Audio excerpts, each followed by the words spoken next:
Welcome back to the Prosperity Playbook. I have a special guest with me today. My friend Shianne Erickson is here, and we both have teenagers. So we are going to talk about a topic that's very near and dear to my heart right now, which is how to survive parenting teenagers. So welcome, Shianne. Thank you. I'll let you just kind of tell me and tell the audience a little bit about yourself. I have a daughter who is 17. She's about to graduate from high school, going into college next year. So give the audience a little bit of context around your family. Yeah, so I am a mom of 5 boys. I have a 23-year-old, 19-year-old, and then we have a little boy who passed away at 8 weeks old of SIDS.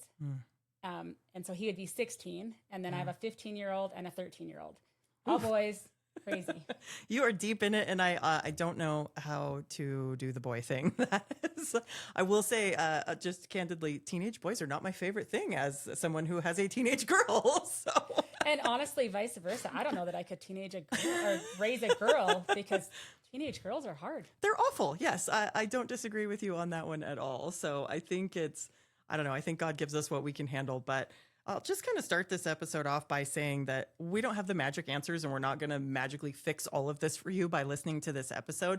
But the goal here is to let you know that you're not alone. If you are knee deep in the teenager phase or if you're just getting started, there's a lot. And it is, frankly, for me, probably one of the hardest things I've ever done in my life is parent a teenager.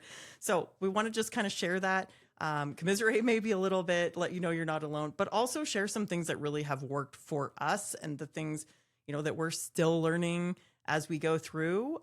So that's kind of the plan for today. So let's start with actually talking about their brains, because there is some science behind this that teenage brains, or brains in general, are not fully developed until you are 25. Your prefrontal cortex is just still working. So I read an article once that talked about how kids' brains and bodies are developing at different rates. And so half the time they legit don't even understand what's happening with their brain or their body.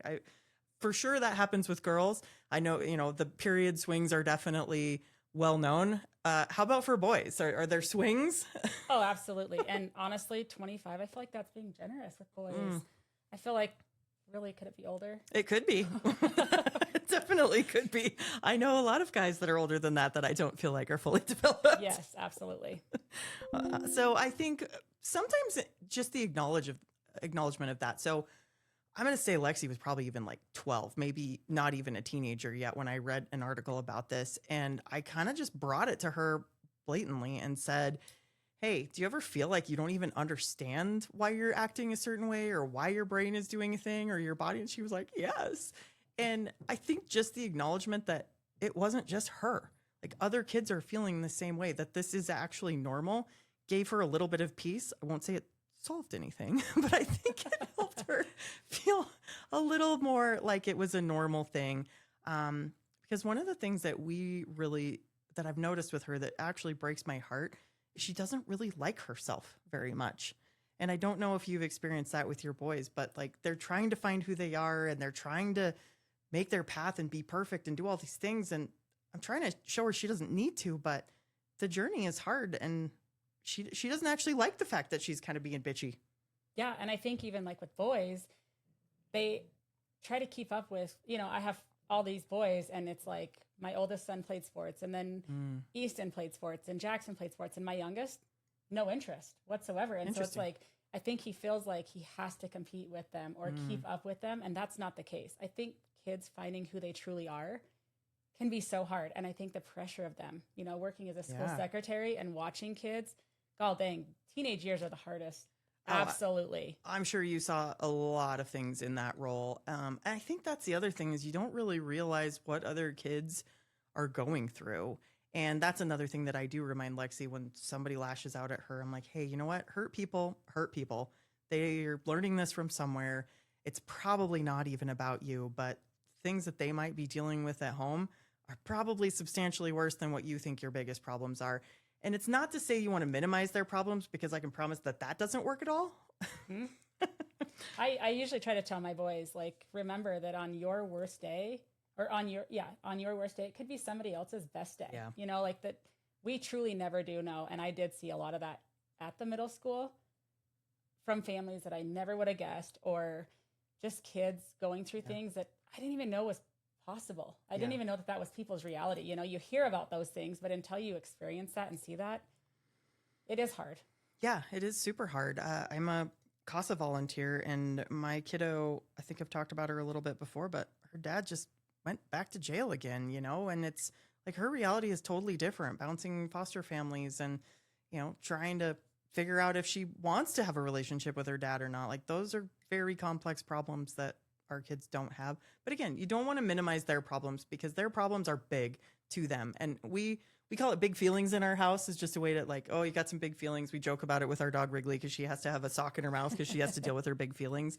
And, you know, we kind of try to make it a little bit lighter. But I think making it okay to talk about big feelings, and I think setting an example. For me, there have been plenty of times in my life where I've had to apologize and just say, I didn't get that right. I messed that up. And you didn't come with an instruction manual, and I'm doing the best that I can. You're my one and only. I'm still learning too. Like, have a little grace for me. There's nothing you and I can't figure out together. But I don't have all the answers. Yeah, absolutely. Parenting is equally as hard as being a teenager. Yeah, I think it can be. I don't know. I'm not sure which one of us I feel worse for right now, but I do. You know, when you walked in here today, you said, well, Lexi's is such a good kid, right? And she is. And that I have to remind myself of that all the time, that she is genuinely a great kid. But I sometimes have to remind her of that, which sounds weird. Like the other day, she was telling me, she's like, I'm just a mean person. And I was like, no, you are absolutely not a mean person. You are a very kind person, but you're in a state of overwhelm and frustration, and you lash out at people because of that state, but it doesn't mean you're a mean person. Like, you're still in there somewhere. We just got to help you through the big feelings.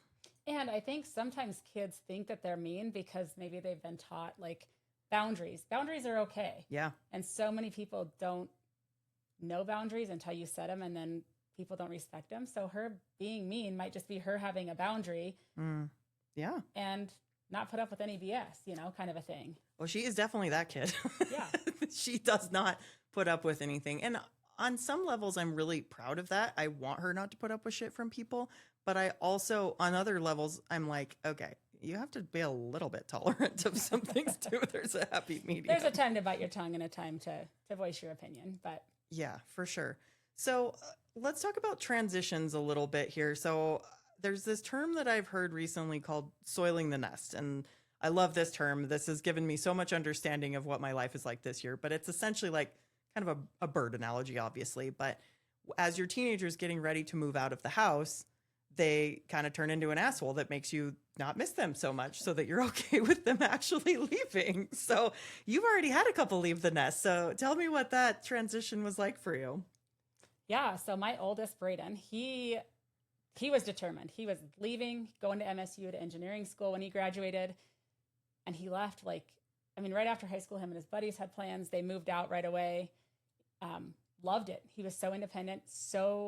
He was so good and respectful, and moved out. And it was actually easy. It was easier. He's always been very responsible and grew into adulthood really well. And then Easton, he had plans to go to college, went to college. We moved him down there, and it didn't work out. And it was an ugly disaster. And honestly, if it wasn't his dream, but we always thought it was, it just I think it was harder for Cody and I to not have him go to college because we weren't ready for him to hang up his shoes. Because he was going to play basketball. He was going to play basketball. Sorry. Yeah. And it just was not his dream. And honestly, I never really thought it was going to be, because like Braden, very smart, always straight A's in school, you know, maybe an occasional B. Easton, it was like down to the wire. I wasn't sure if he was going to graduate. So I never really thought he was going to want to go to school, but he had a dream to play basketball. And so when he went and it wasn't exactly what he pictured, I think that reality was huge. And then, you know, we have a really good relationship with our boys. And so I think knowing that mom wasn't going to be there to save him if anything happened, and then him just not having a great roommate experience, and he got to witness and experience his roommate puking all over his stuff the first night. He came in drunk and high, and Easton's just like, that is literally not the life I want. Yeah. It was an ugly mess. And Cody and I kept pushing. We're like, no, no, no. You know, in our mind as a parent, we kept thinking, we spent all this money for you to come to college, to get you prepared for college. We just went out and bought all the furniture for your dorm. Yeah. That's what we have in mind as a parent, until he literally cried, slept in his car one night as we stayed in a hotel. And the next morning when we talked to him, he was like, this is not for me. I don't want to do this. That was hard. That was hard for Cody and I. Yeah. I mean, I think we cried the entire way home from Glendive, not having him stay there. But when your kid tells you, I would rather die than go to college, that's when you know you have to time out and really, as parents, be like, nope, it's not worth it. It's just college. Wow. You know, and we're never here to force them to go to college. My kids can go to college, go to a trade. You know, I'm never here to force them to anything. And so, yeah, it was definitely a big eye opener for sure. I'm sure. And not only just on the college front, but, you know, I'm sure just as a sports mom where you've spent countless hours in a gym and on the road for travel basketball, I'm going to assume, and things like that, you know, to see it end in a different manner than what you thought, that was probably hard. It was very hard. I mean, and even Jackson, who's 15, he literally played baseball. Everybody knew him as a baseball kid. Braden played baseball. He was a little brother that they would stuff in a baseball bag, or he was still in their catcher's gear playing his own game, whatever it was. And this year, as he went in to be a freshman, I mean, I literally have waited for this day. And knowing Belgrade just got high school baseball, knowing that, oh my gosh, he gets to finally play high school baseball.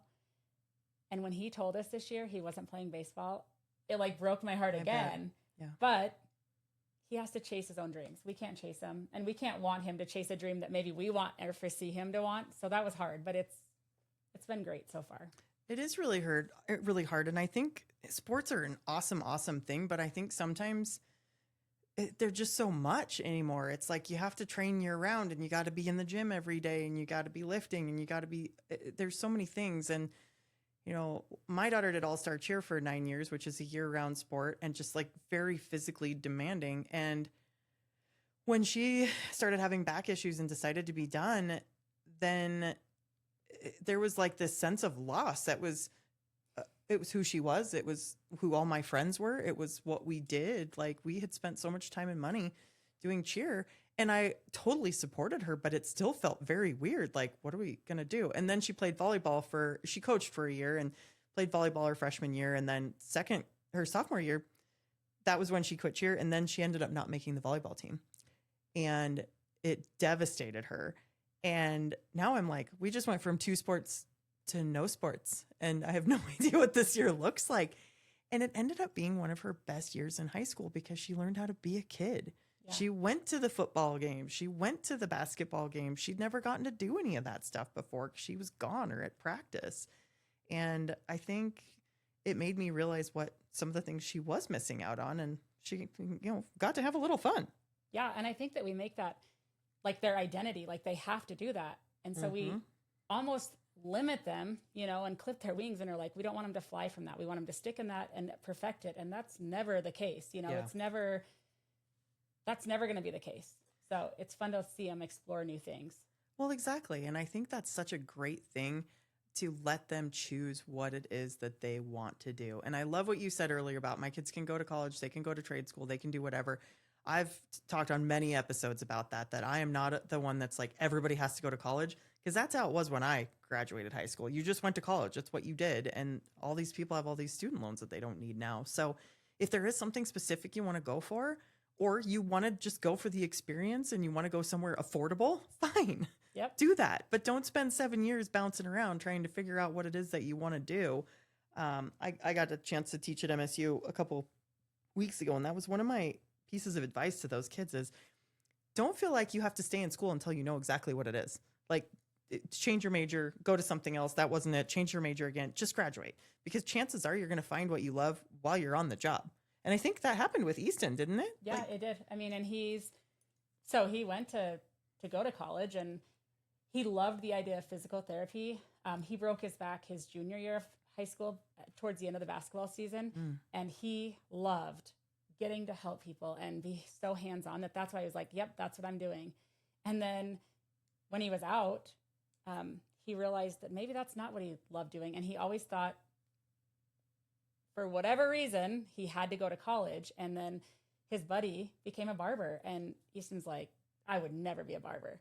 And then he started going to him. And literally, I think his buddy talking about it, falling in love with it, and showing him that you can go to a school for a trade. And it's such a huge career now. It's Totally. crazy how many kids are in barber school. Even just like watching him right now down in school in Salt Lake. And it's pretty awesome, you know, to see something. And he has the perfect personality for a barber. I mean, I watched him. He was just here in town and he cut 6 people's hair at our house. And just watching him behind that chair and the conversations he had, I mean, he's going to be phenomenal. That's amazing. So that has to be so cool to kind of watch him step into that role that was his idea. Yeah, it really is. I mean, and I think as parents for us, you know, we are so trained to be like, you have to go to school, then you leave high school and you get married, or you go to college and then you get married and then you have the kids, all the things. Well, obviously I'm way backwards. I had a kid in high school and then didn't get married for years, never went to college because I was busy raising kids. And so for me, I want my kids to do whatever it may be. I hate that the world puts stipulations on it and says like, this is how it should be. Yeah, you know, I agree. It doesn't need to be that way. No, especially in this day and age. And, you know, I would bet that you would have never in a million years with him as a kid thought barber would be his career path. But it's the same way for me. I would have never, ever in my life dreamed that I would be a loan officer. I didn't even know what that meant when I was a kid. So it's sometimes you literally just fall into the right thing. And there's something that feels so good about that. And honestly, sometimes people figure out halfway through a career that that's not their right fit and can start over. And I think that's the message that I want a lot of kids to have is like, it's okay. If you don't have it figured out, that's okay. And even if you think you have it figured out, it might change. And that's okay too. Yep, absolutely. I mean, I look at Cody and I, neither one of us have college degrees. And we've been able to show our kids that you can make, you know, a 6-figure income without the debt. Yeah. You know, and that's a little prelude to our next episode. So stay tuned. We're going to talk about how you make a 6-figure income without going to college in the next episode. But to kind of keep on the train here for this, one of the things I think is important for us to talk about in the context of that is what does that transition look like? And as a mom that hasn't done that yet, what advice do you have for those of us that are about to go through that? God, I mean, I didn't get to experience the college life. And right now, you know, Braden did go to college. He lived on his own. He worked while going to engineering school. And then he realized that I don't want to be stuck. My boys definitely have personalities and like to be energetic and talk. I mean, heck, if they could talk sports all day long, that's probably truly what they would do. But he learned after a year and a half, like, this is not what I want to do. And so we encouraged him to take some time off, find what you truly want. Don't go to school because the world's telling you to. No. Truly find what you want. If that means take a few years off and, you know, works different jobs, find what you want. Yeah. You know, and Easton's a prime example of that. If school wasn't your thing, even moving into a dorm and realizing that's not what I want. I mean, right now he's got it pretty cush. He lives with his aunt and uncle and their kids are graduated and moved out of the nest. And so they spoil him rotten. Perfect. So he might not be getting the full experience of life on his own.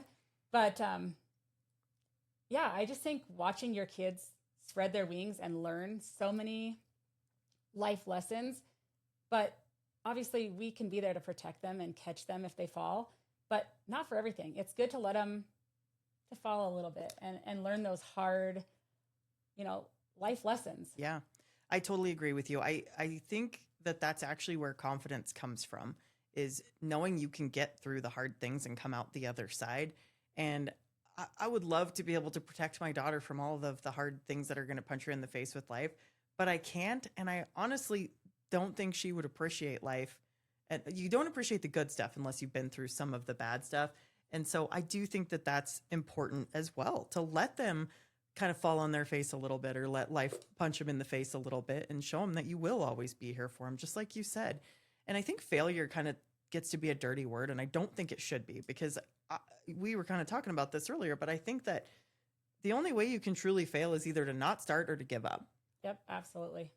And we'll talk about that more on the next episode again. But I do think that our kids need to know that it's okay. And everything worth doing is kind of hard, whether that's school or learning a new career or sports or friends.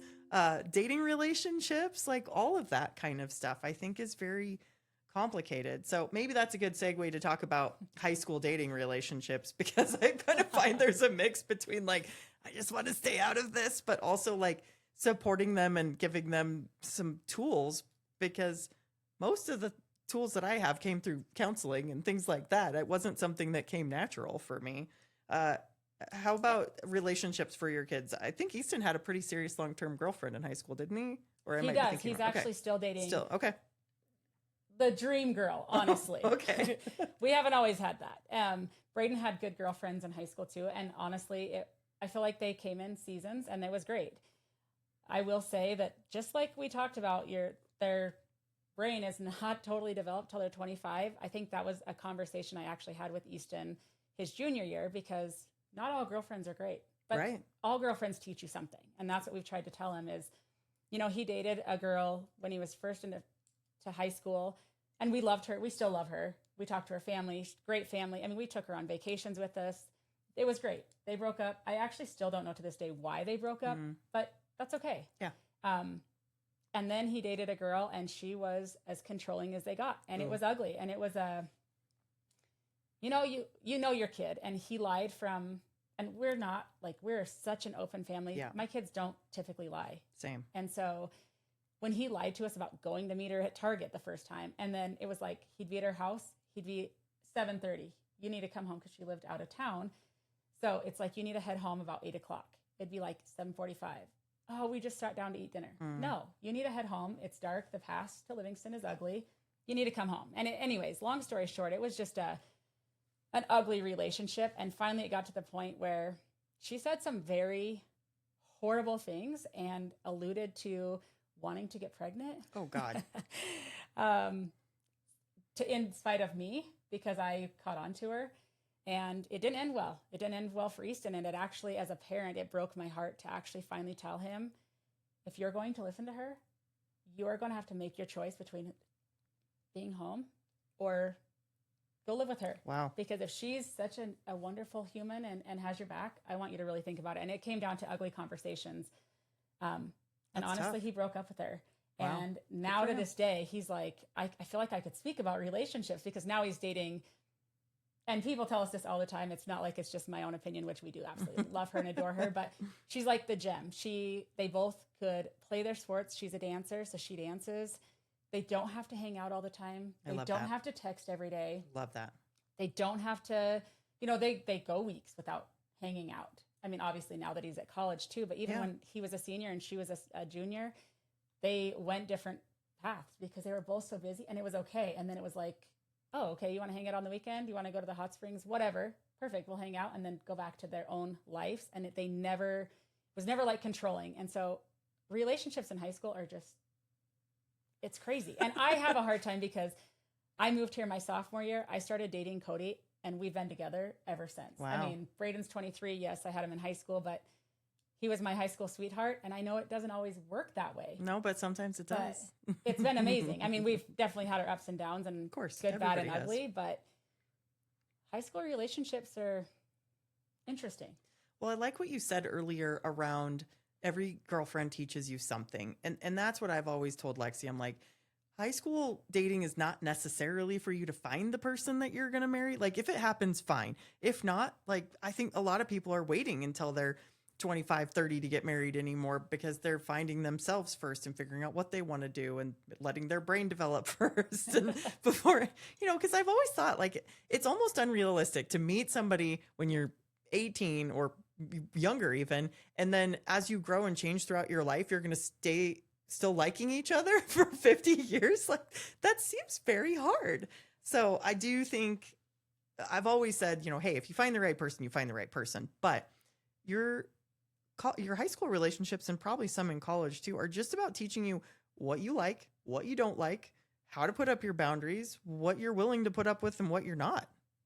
Yeah, absolutely. I agree. I mean, I definitely think every relationship has taught my boys a life lesson, and it's pretty cool. I see Easton now, even he has older cousins, and he's got a cousin right now that's going through a relationship where Easton's like, that is a red flag. I promise it's from that ugly relationship.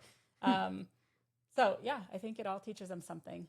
I think so too. And that can be hard conversations, but also good conversations around those kinds of things. And I think there's a balance between, we're a very open family as well. Lexi tells me an awful lot of things. And sometimes I'm like, dear God, but yes, I want you to keep telling me.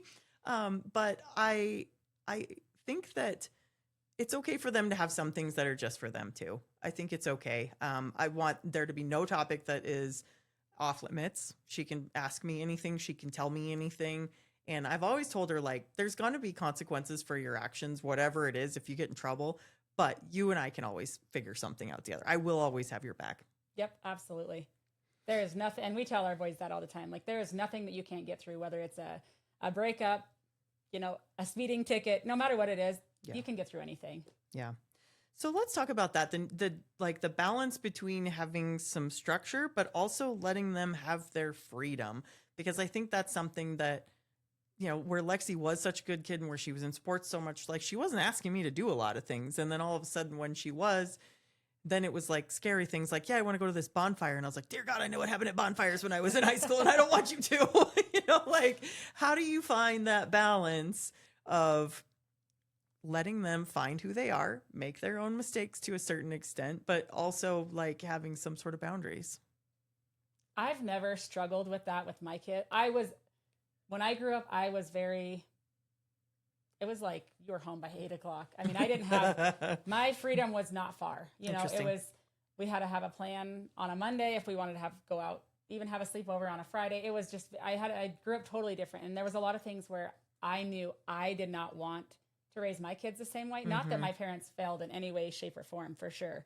But we've always had a very open relationship with our boys. And really, honestly, they've all had really good friend groups. So like for Braden, he would go over to a buddy's house and they would sit around the fire there. And there was 5 of them. And it was a core 5 group of boys. And they were about as goofy as they got, had so much fun. And you just always knew they were at our house or one of those boys' house. And the parents were great. The friends were great.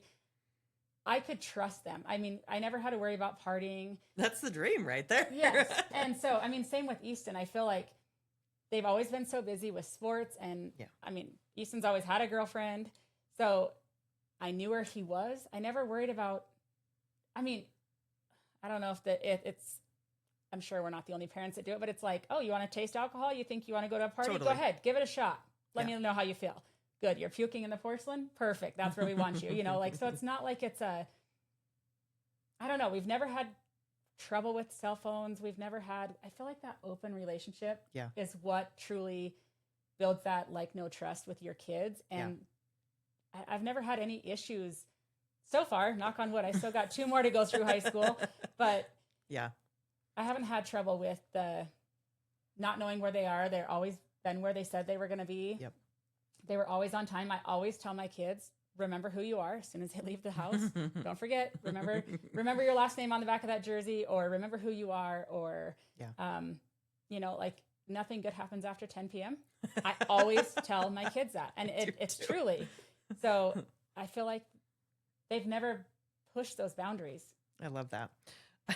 Well, I think there is a balance there on the strictness piece. So let's talk about when you were growing up. It sounds like your parents were fairly strict around that. Did that make you less open with them?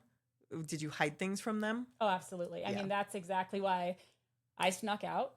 I would take my parents' vehicle when I wasn't supposed to because I was like, I'll find a way to go see my boyfriend. They didn't like him. Which was Cody, and I'm still married to him to this day. And they adore like him and love him. But it was ugly in high school, and it was, I mean, there were so many rules, and we didn't even have cell phones, so it's not like I crossed that boundary, but I would sneak out, and that's when I found out I was pregnant, Wow. So I feel like the more open we've been with our kids, as of right now, I can say we have broke that generational. That's awesome. My mom, Cody's mom, all the things have had kids. Our grandparents both had kids at 16, 17, because I don't know. I can't say that for sure that all the parents were like that, but that was one thing I wanted to break, that cycle. I love that. Well, I do find that with people that I know that are more strict with their kids, or like the example that probably came up the most at the beginning of high school was like, people would say, I don't let my daughter date till she's 16. And I'm like, well, little do you know, your daughter has a boyfriend and has had for a year. You just don't know about it. Like, why do I know about it and you don't? And so I don't like being put in that position, but I also do like being the mom that the kids will talk to. Yep. I like that they will say that, because I think if you don't even know your kid has a boyfriend, then who are they going to ask if they have questions, or if something bad comes up? You're not their safe space, and they're going to get their information from somewhere else, which truly terrifies me. Yeah, absolutely. So let's keep talking about hard topics there a little bit. So we talked about, teen pregnancy and some things like that are scary. We've talked about college. Another thing that has come up a lot in our community lately is suicide. And I feel like that is too easy of a go-to. I don't want easy is not the right word, but it feels like there's so many kids that is their instant ideation. And frankly, it scares the shit out of me. And I'm not sure how we got here, and I'm not 100% sure how we get around it. But I know we had a teacher at the school that committed suicide a while ago, and I know your boys were really close to him. Yeah, they were. I mean, Easton was, when he was a student teacher, he was in 3 of his classes, and then he became his student aide. And so he got really close with him. I mean, he's seen him that Saturday at the Bobcat game and hung out with him. And then it happened on a Sunday. And after getting to go to his funeral and talk to his parents, they are extremely open about it. And I absolutely love that, because I think so many times you see this happening and it's real life, and people are just like, shh, don't talk about it. Exactly. Yeah. Sweep it under the rug. And, he just suddenly passed away. Well, most of the time I think we figure that out. And so one thing I learned from Mr. Morgan's parents is, should I say that? I think that's fine. Okay. One thing I learned from his parents is his mom said, always check in on your friends, not just once, but twice, and that was something that they always did, was, how are you really doing? Okay, no, I truly want to know, how are you feeling? How are you doing with this? And don't just check on them once, but also they are such big advocates of it that they want kids to know there is absolutely nothing in your life that you can't get through. That I think is the best lesson of all of it. And I've only heard rumors of the why behind that, and I won't perpetuate that on here, but I've known a lot of situations where people felt helpless, and they thought, well, they did something really bad, or they just felt like they couldn't dig out from under the hole that they were in. And I think that that's basically never true. Like, there's always somebody that cares. There's always somebody that can help. And you leave a big hole for everybody else if you do take your own life. And like you said, I'm glad his parents are open about it and talking, because it needs to be talked about. Yep. And his parents are very, they've come and supported even my other boys, Jackson this year in basketball, and talked to the kids and told them there is nothing. If you need to call somebody, if you don't trust your parents or don't want to have that conversation, find somebody that, like you were saying, you're a safe place for people. And that's, a lot of kids don't have that. And so as parents, I always try to make sure that my kids know my door is always open. Yeah. It doesn't matter what it is. If you need something, you can always come there. But one thing we teach our boys is there's nothing, whether it be, I know when Easton wrecked his car, I think a week after he got his license, and they were screwing around, being boys. Yep. He had too many kids in the car, all the things. And he was terrified. Yep. And it's like, my job is, first and foremost, are you okay? And then I can chew your ass for being a dummy.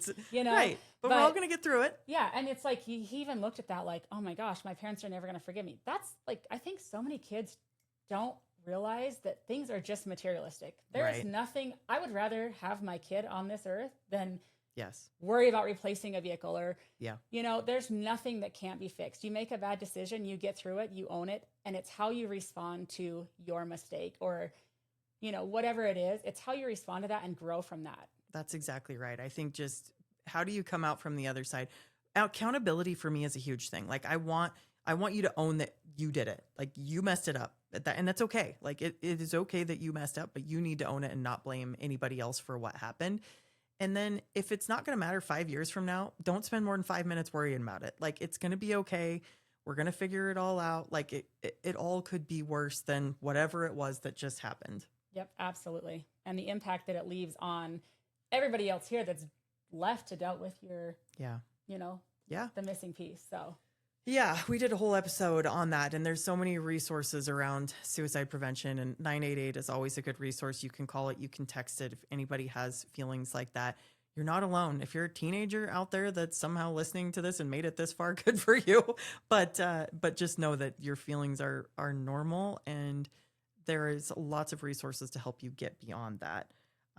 So I think that is an important topic that more people should be open about instead of keeping it very kind of hush hush. So kind of on that note of self-care, I think mental health is a big issue for teens, but I think it is for parents too. And, parenting a teen is exhausting. And I was just talking with my coach about this because she's got one teenage daughter that's graduated and two more teenage daughters. And, really talking about self-care for parents. And I know that always seems like such a silly thing to say as parents, but for real, you do have to be able to have somebody that you can talk to. So maybe if your kid won't go to counseling, maybe you can go to counseling, or have a friend group that can support you, or go get a massage or go for a walk or whatever.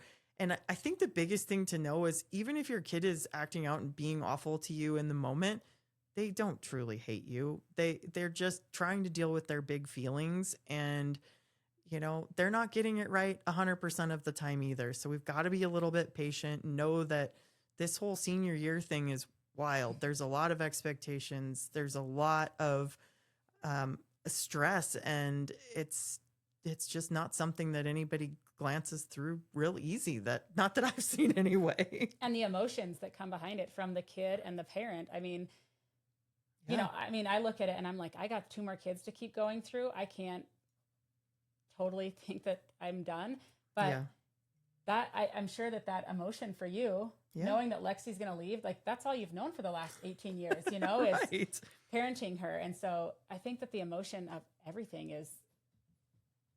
it can be a lot. It is a lot. And I think another message for our teenagers is that the goal isn't perfect. We're not asking them to be perfect. We want them to be them, and flaws and all, whatever that looks like for them. And it's okay. And I think a lot of people that don't have kids or have younger kids are like, I just got to make it to 18 and then I'm good. I don't think that's true. No, I kind of hear that first year out of college or out of high school is the one that they need their parents the most. So even if your kid is trying to push you away right now, chances are they actually really need you to be there more than ever. I definitely have noticed that with my daughter, as she wants more of my attention as a senior than she ever has. And so trying to be really responsive around that and give her the time as she needs it, and be patient and be present and help her work through the things, and not give her such a hard time that her bedroom is a freaking disaster. Like, you got to kind of pick your battles, right? Yeah, absolutely. Well, as we kind of wrap up here, is there any final tips or parenting advice that you want to leave for other people that might be battling this fun teenager stage? Honestly, you said one thing, and that was, go to a counselor or whatever. I think the world puts counseling as like a taboo. Like, oh my gosh, I cannot tell you that I went to a counselor, but seeing a counselor through different phases of our lives, I think that's one of the best things. Me Just too. go talk to somebody. They have you might see it from a different angle. Even talk to somebody, even if you're like, again, we talked about this a little bit earlier, is that we get so embarrassed because the world doesn't want you to talk about that, or you're embarrassed because of what people will think.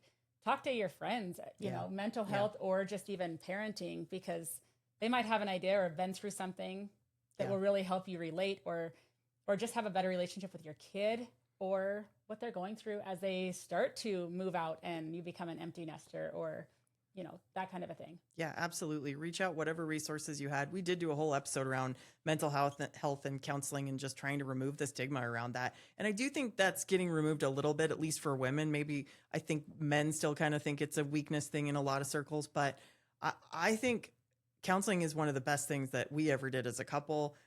It taught us like tools, communication skills that, we probably wouldn't be married if we hadn't been through counseling. And some of the things that I'm able to help my daughter with her relationship, that's where I learned that stuff. And so if they will do counseling, that's great. I think it's great for them to have a totally impartial adult, or a friend. There is a lot of research that says if a teenager has one other stable adult in their life other than a family member that they can rely on, whether that could be a counselor, it could be a teacher, it could be a coach, it could be a friend's parent. There's lots of different things that it could be, but that is one of the biggest things that will help them determine if they're going to be successful and help them have positive mental health. Yeah, I love that. All right. Well, thank you so much for tuning in. As I said, we've got another episode coming up here with Shianne, so make sure to tune in to that next week. But in the meantime, here's to empowering each other one story at a time.